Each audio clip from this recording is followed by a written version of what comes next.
There's a number you should never have to count in your own home. 3 doors, 4 doors, whatever it is, you just know it. The same way you know how many steps it takes to reach your kitchen in the dark. You never think about it until the day the number changes. And I'm not talking about renovations. I'm talking about a door that showed up inside a video game, in the exact spot where my wall should have been, leading somewhere my apartment was never built to have. That's the story I'm telling you today. And every part of it actually happened to me over about 3 weeks, in an apartment I don't live in anymore. Before I get into it, if you're into this slow burn kind of horror, the kind that doesn't need a jump scare because the dread comes from one small detail quietly refusing to add up, hit subscribe now and turn notifications on. I post these regularly, and this one's going to take its time getting where it's going. So you'll want to be here for the whole thing. My name isn't important. What matters is my job. I test virtual reality hardware and software for a living, specifically for small studios that can't afford a full in-house QA team. If you've never done this kind of work, picture 6 or 7 hours a day in a headset, writing bug reports, checking whether a sword clips through a wall, noting if a footstep sound is half a second out of sync with your actual movement. It is not glamorous. I had permanent marks on the bridge of my nose from the padding. I'd been doing it 3 years at that point, which matters because 3 years of testing horror VR specifically gives you something close to immunity. You build a callus. You learn the difference between this game is well made and this game is actually getting under my skin, and those two things almost never overlap. I want you to remember that distinction because by the end of this story, that callus didn't hold. The contract came through an agency I'd worked with twice before, so there was no reason for alarm bells. Small developer, maybe 6 people total, calling themselves a distributed studio, which really just means everyone worked from their own homes and rented one shared office nobody used. The game was called Project Threshold, a placeholder title, the kind that never gets changed because the studio runs out of money before marketing becomes a problem. The pitch deck described it as a full immersion horror experience, using something called adaptive environment mapping. I want to explain that clearly because this part is real technology, not some sci-fi leap. Your VR headset already scans your room. It has to. That's how it stops you from walking into your coffee table or putting your fist through a wall. Most games use that scan for one boring purpose, drawing an invisible boundary so you don't hurt yourself. What this studio claimed to do differently was use that same scan data to build their game world directly on top of your real one. Walk toward your actual front door, and in the game there's a door in that exact spot. Walk down your actual hallway, and the game hallway matches it almost perfectly. It's meant to make horror feel personal instead of abstract. You're not running through some generic mansion. You're running through your own home with a layer of dread painted over it. I thought it was a gimmick. A clever one, marketable, the kind of thing that gets you headlines, but a gimmick. I had tested innovative indie horror tech before. Half the time the innovation is duct tape and ambition, nothing more. The contract had me booked for 5 sessions, 2 hours each, spread out over 2 weeks. Standard non-disclosure agreement. Standard equipment. They shipped me a headset preloaded with the build. Sealed box, tamper sticker across the seam. Completely normal. I unboxed it on a Tuesday evening in my living room, the same room where most of this story takes place. So I want you to picture the layout for a second because it matters later. Front door on the east wall. Living room opening into the kitchen on the left. A hallway on the right leading to 1 bedroom, 1 bathroom, and a closet at the very end that never quite latches right. You have to lift the handle slightly to get it to catch. That's the whole apartment. 4 real doors, including that closet. Hold on to that number. 4. Session 1 was completely unremarkable, and I'm describing it in detail on purpose because the contrast is going to matter. I strapped in, the headset ran its boundary scan, blue grid lines sweeping across the floor and walls. The usual light show while it builds your play space. That scan took about 4 minutes, which I noted only because 4 minutes is slightly on the longer side of average. Then the tutorial loaded. A foggy, generic environment, nothing tied to my apartment yet. Just a space to teach me the mechanics. How to pick up objects, how to use the in-game flashlight, how a closet door in the game would always line up with a real closet door, wherever I happened to be playing. Smart design, honestly. I played for an hour and a half, found 2 minor bugs, wrote them up, took the headset off, drank a glass of water, went to bed. That was it. Normal. I want you to remember exactly how normal that felt. Because it's the baseline I started measuring everything else against. Session 2. 2 days later is where the first thing happened that I noticed but didn't take seriously. The boundary scan took 6 minutes that night, almost 50% longer than Session 1. I made a note out of professional habit, the same way you'd flag an unusual lag spike, and moved on with a boring explanation. Probably a memory leak somewhere in the scanning module. That's a real, dull, technical answer, and at the time it was the correct one to reach for. You don't reach for anything stranger than that. Not yet. When the game loaded, the environment had changed completely. It wasn't the tutorial fog space anymore. It was a hallway, and the hallway had my floor. Not a floor that resembled mine. My actual hallway floor, down to the slightly uneven hardwood. A small water stain near the bathroom door I had never managed to fully sand out.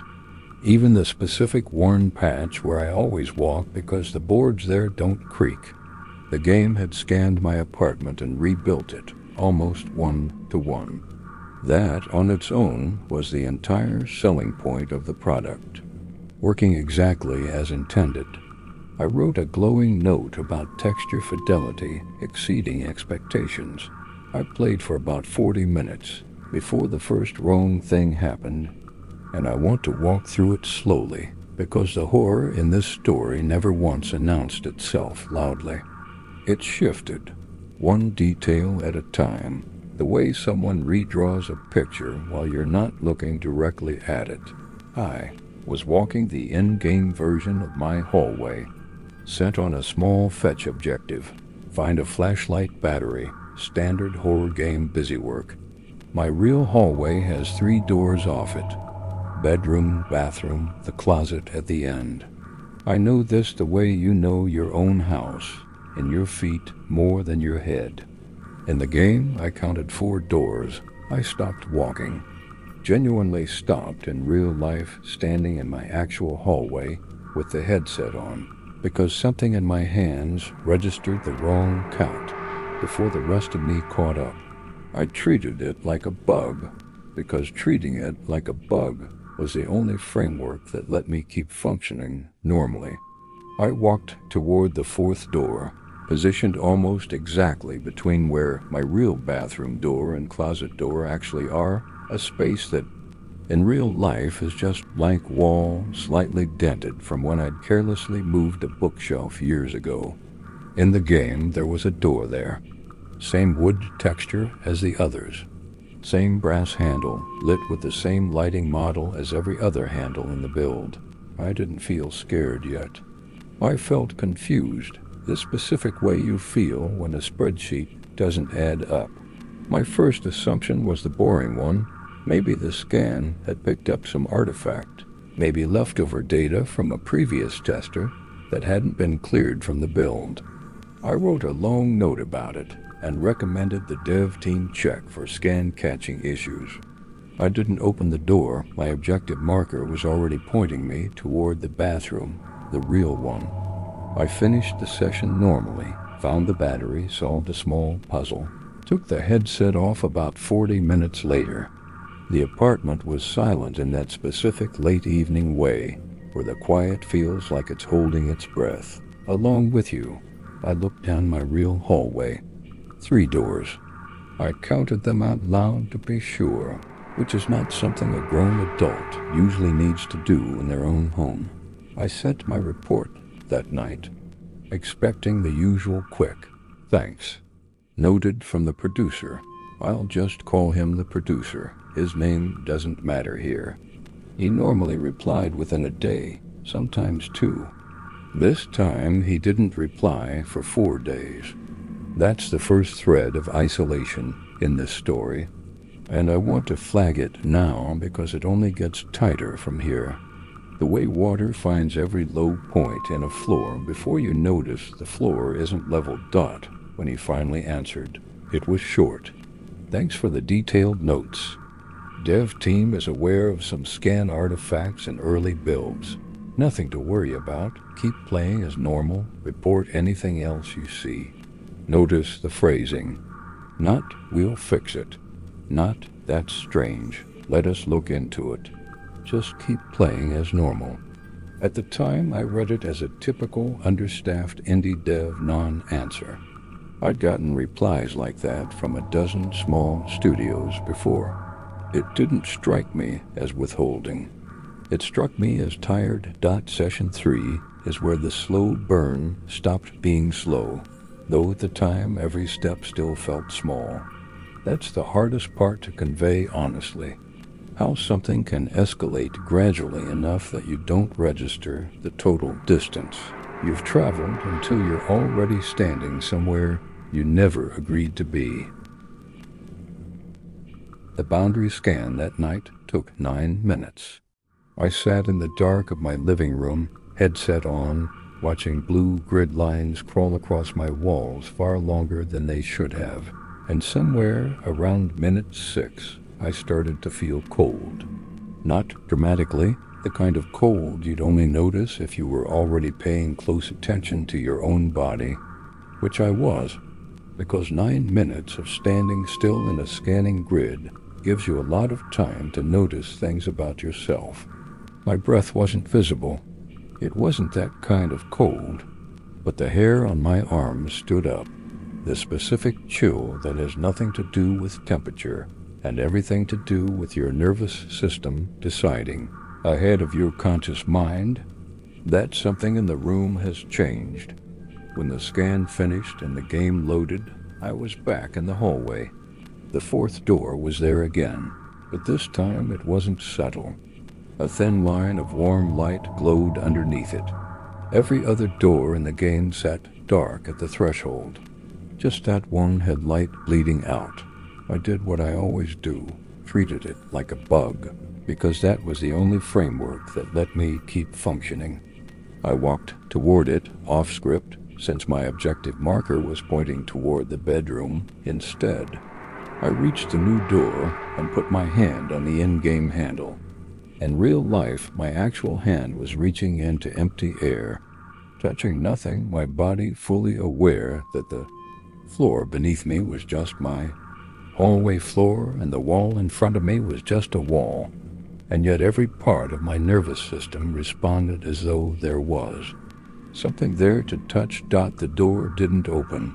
It rattled. I want to describe this sound carefully, because on paper, in a bug report, it sounds almost clinical.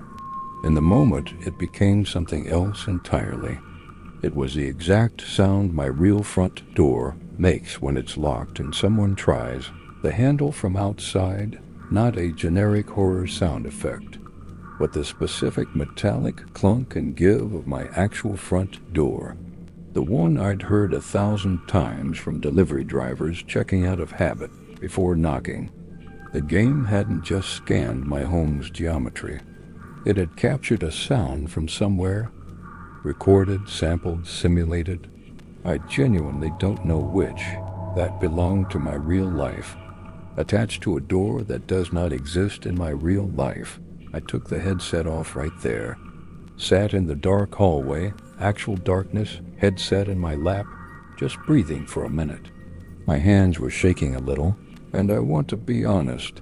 I am not someone who spooks easily after 3 years of doing this professionally. This got past the callous. I wrote the report that night with more restraint than I actually felt. I described the sound, described the light under the door, and asked directly whether the dev team had used any audio recorded from my session, since I hadn't given permission beyond the standard NDA for gameplay footage. I sent it. Then I did something I don't usually do with a contract job.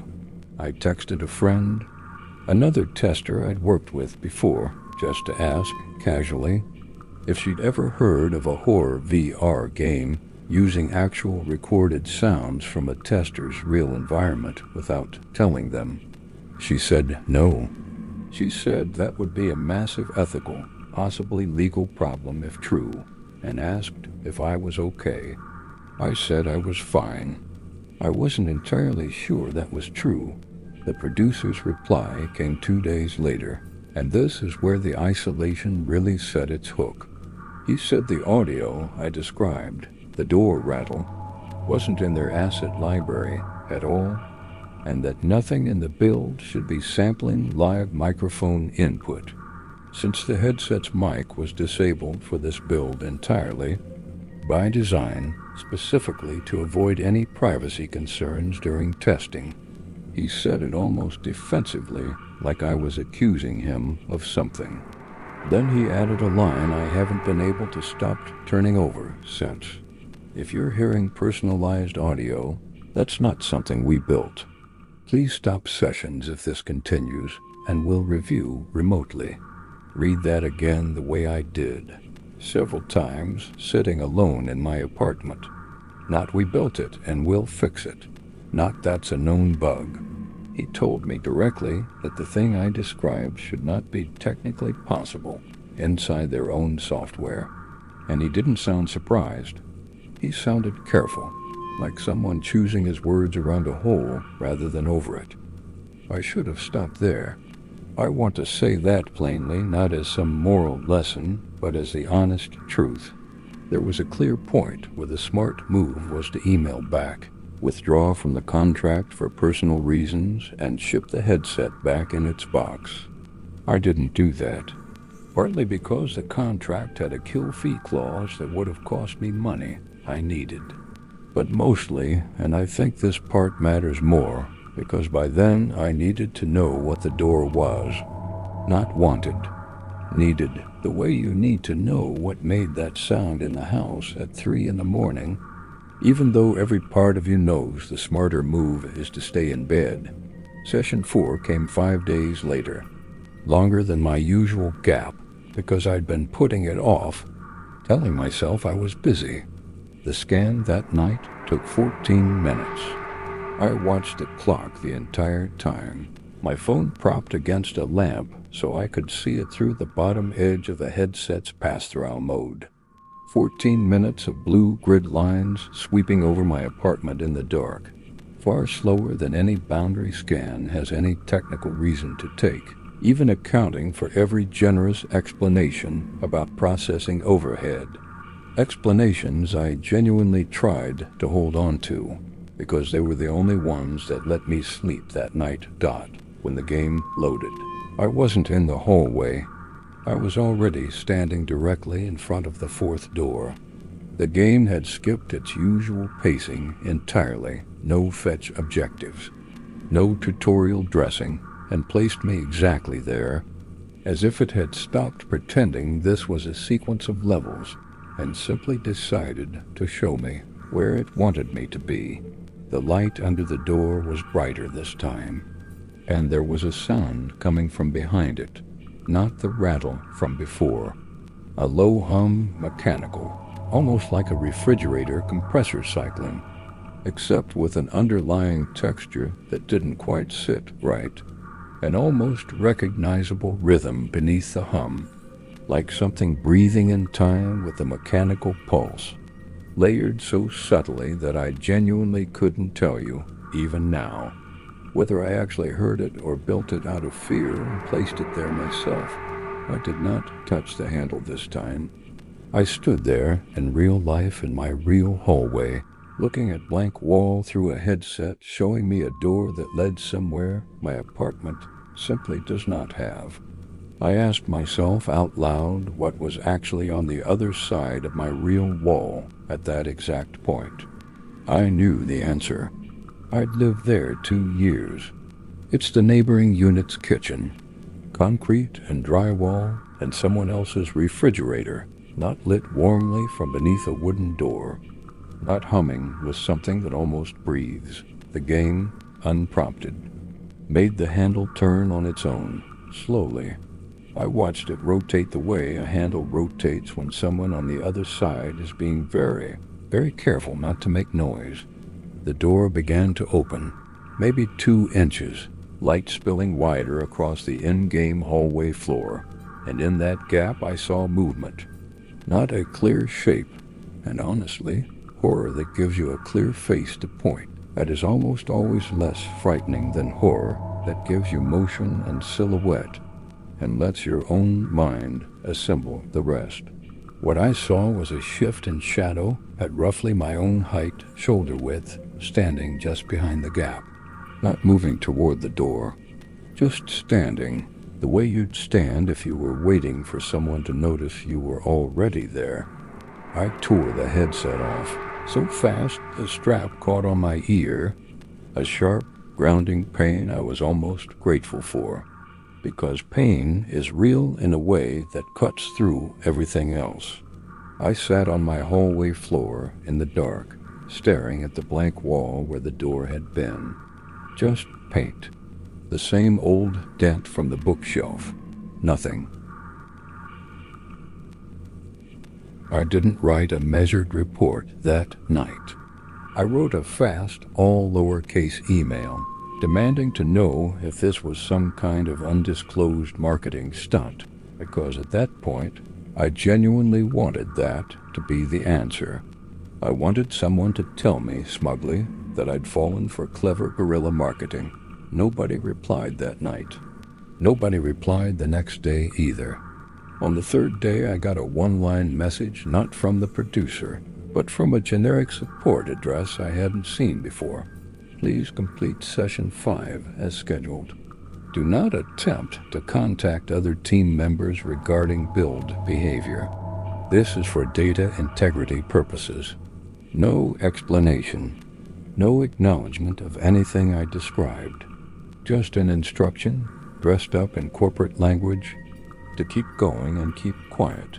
This is where the isolation became total, where it stopped being the dev team is slow and became something closer to I am, very specifically, the only person dealing with whatever this is. I tried calling the agency that had originally connected me with the studio.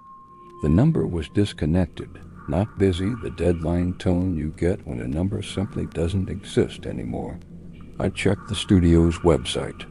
It loaded normally, same 6 headshots on the About page, same placeholder release date that had already quietly slipped twice.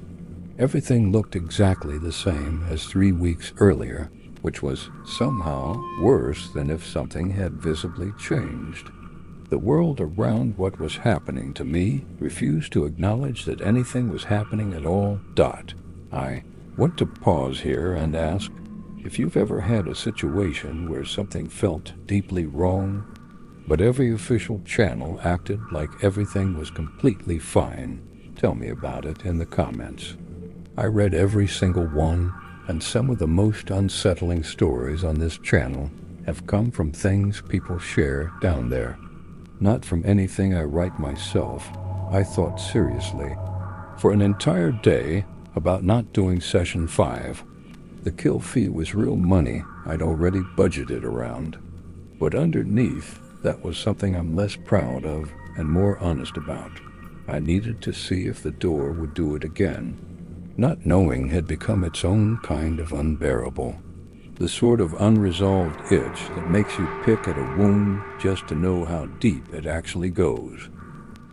Session 5, I did during the day, deliberately mid-afternoon. Every light in my apartment on, blinds open, the most aggressively normal conditions I could create for myself.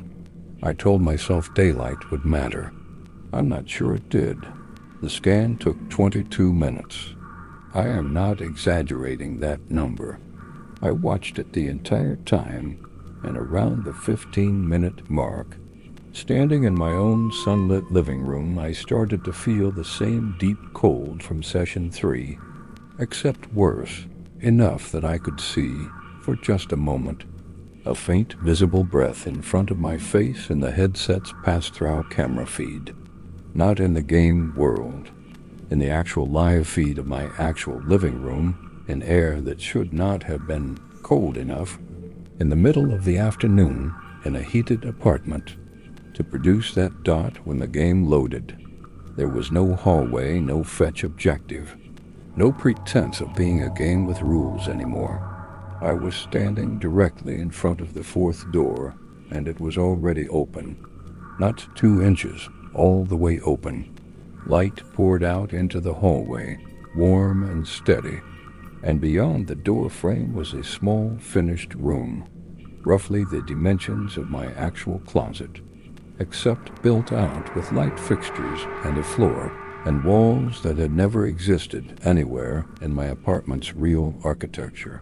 Standing in the middle of that room, facing away from the door, was the shape from session 4, steadier now, more defined, not a monster, a person-shaped silhouette, standing with the kind of stillness that doesn't read as object, but as waiting, the stillness of something that knows it's being looked at and has simply chosen, for now, not to turn around. I did not move. In the game, my character didn't move either. I want to be precise about that detail, because it's the one that still keeps me up more than almost anything else in this story. I wasn't pressing any movement input. My hands weren't anywhere near a control that would trigger walking, and yet the in-game camera began to drift forward, slowly, smoothly toward that open door, toward that room, toward that waiting shape entirely on its own, the floor of my real hallway sliding beneath a perspective. I was no longer controlling. I ripped the headset off. In my real, sunlit, daytime living room with my real blinds open and traffic noise outside, I was alone. Obviously alone. Nothing physically followed me out of that headset. There was no shape standing in my actual hallway when I looked. There never has been, not once, not to this day. Whatever that thing was, it has stayed exactly where it was shown to me, in a closet-sized room that does not exist, behind a 4th door that my apartment does not have. I shipped the headset back the next morning. I didn't write a final report. I didn't ask for the kill fee, didn't chase the money I'd been worried about losing, because by that point, money felt almost embarrassingly small to be thinking about.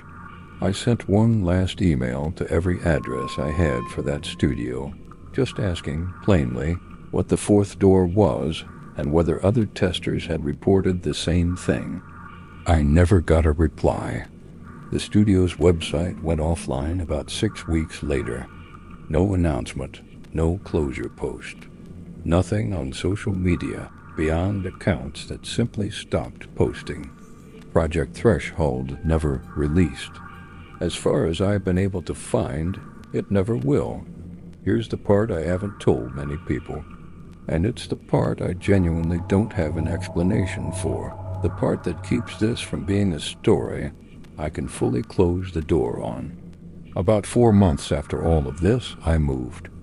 Different apartment, different building, different city, partly for work, and partly, I'll admit, because I didn't want to keep living in the rooms that Headset had mapped. New place, new room scan, set up for an entirely unrelated game from a completely different studio. with nothing to do with Project Threshold at all. The boundary scan on that first night took 11 minutes. My new apartment is smaller than my old one. It should have taken less time, not more. I haven't loaded a horror game on that headset since. Not once. I tell myself it's just caution. Professional pattern recognition, the same instinct that makes you double-check a doorframe before trusting it not to be a bug. But some nights, walking down my new, much shorter hallway in the dark on the way to get water, I find myself counting my doors. Out loud, sometimes the way I did that very first time. Bedroom, bathroom, that's it in this place. Just 2, I count them anyway. Every single time. Because I haven't yet had the nerve to put a headset on in this apartment and find out what number the scan would actually give me. If I asked it, if you've made it this far, I want to ask you something genuinely. Not just as a way to close out the video. If you've ever used a VR headset with room scan or boundary tracking, think back. Really think about how long that scan usually takes you. Time it next time, if you have the nerve. And if it ever takes longer than it logically should, I'd think very carefully before putting that headset on and looking around. If this one got under your skin even a little, let me know in the comments. I genuinely read all of them. And if you know someone who works in VR, who tests games, who'd appreciate knowing exactly what to listen for in their own headset's boundary scan, send this to them. Let them count their own doors tonight.